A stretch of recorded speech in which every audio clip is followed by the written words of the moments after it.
Hello, welcome to my channel. In this video, I'll show you our water pitcher filter family. A water pitcher is quite a good item because it's a good way of storing water in your fridge or having some nice filtered water whenever you need it. But as the core of the water pitcher filter depends the water quality and taste. And in this video, you'll get how to pick a water pitcher. Let's get started with the first item, 002 filters. Compound with natural shell activated carbon and resin. This 002 filter removes 99% chlorine, taste, and odor. Made with edible PP material, the filter tested and certified against NSF/ANSI 42 and 372 for material safety and lead-free compliance. This cartridge fits the brand Brita water pitcher Champlain/Huron/Metro/Soho series and Pureplus water pitcher. Compared with the 002 filters, this 002 Plus filter uses the same quality filter material as the 002 filters, but this Plus filter with a handle that is really easy to install and remove. And this filter fits the brand Brita water pitcher.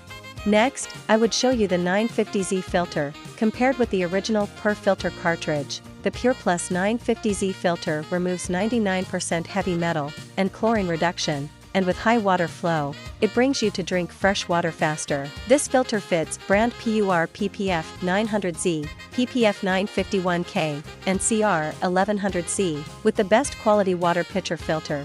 The price is only half of the original brand. ZeroBig filter has 5 stages filtration system. Stage 1 is a high sediment pad that reduces particles and sediment. Stage 2 is a highly efficient activated carbon fiber that reduces chlorine, odor, and taste, and etc.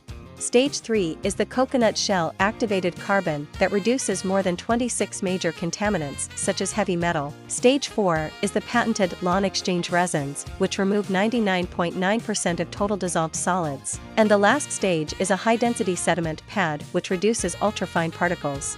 5-stage filtration gives you more security to get fresh water. And this filter fits the Zero water pitcher perfectly. Here is all for today's video. If you want to get more information, please click the link below or leave comments.